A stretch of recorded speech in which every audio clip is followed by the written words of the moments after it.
Hello everyone, Ezekiel and I were at the St Francis Mini-Market today and we had such fun. Ezekiel, do you want to share what happened this morning for you? So we went to the market and I sold a few books and made some money. Which books did you sell? I sell the books that I made and illustrated, the lion that was scared of his tail. I wrote and illustrated this one. My Tina Kelly teacher just did the background. Okay, and the next and my books? other 3 books, I wrote them, and my Tina Kelly teacher, Teacher Tasha at Pharaoh School. And Tina Kelly just did the pictures. Okay. And I sold some of my books that I have been reading. Okay, and what else we did? We did something fun. So we've called this little book The Adventures at the Indoor Mini Market, and everybody contributed to the story. So we want to read the story. It's all different people were at the market, okay? So it goes like this. Once upon a time, there was a stout, curious mongoose who was in the mood for a treat.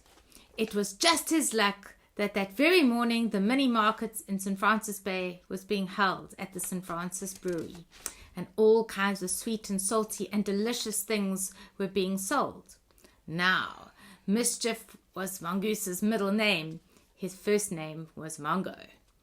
And he devised a plan to sneak into the brewery and see what scrumptious grub was up for grabs for a hungry, mischievous mongoose. So you can see him there. He's sussing out what's for grubs. So that was written by Christy Lee and illustrated by Ezekiel. And now let's see what happens in the rest of the story.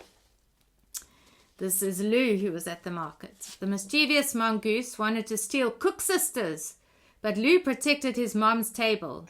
Lou threw a piece of apple far into the bushes. The mischievous mongoose ran into the bush to eat the apple, and he never came back until the very next day.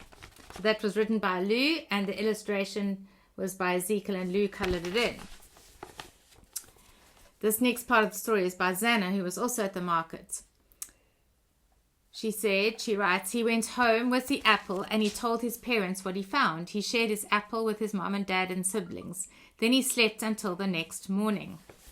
So this was illustrated by Ezekiel and Zana, and that's the mongoose sharing the apple that he got at the market. And then, till the next morning, Captain Kev left us with the last word of the story. He said, so this was the next morning, then on that day, the sun rose in the west. So now you can think of what happens next. The sun rises on the east. That's right. So Captain Kev has a good point. How will the story carry on if the sun rises in the west? That was the last word of the story by Captain Kev. So that was the story of the mini market today. And next time we're at the mini market, the story can continue. So thanks for watching, and thanks for buying Ezekiel's books. And if you want any more of these books, there are some more for sale on the Green Box if you didn't make the markets. www.greenboxorders.co.za. Have a great day.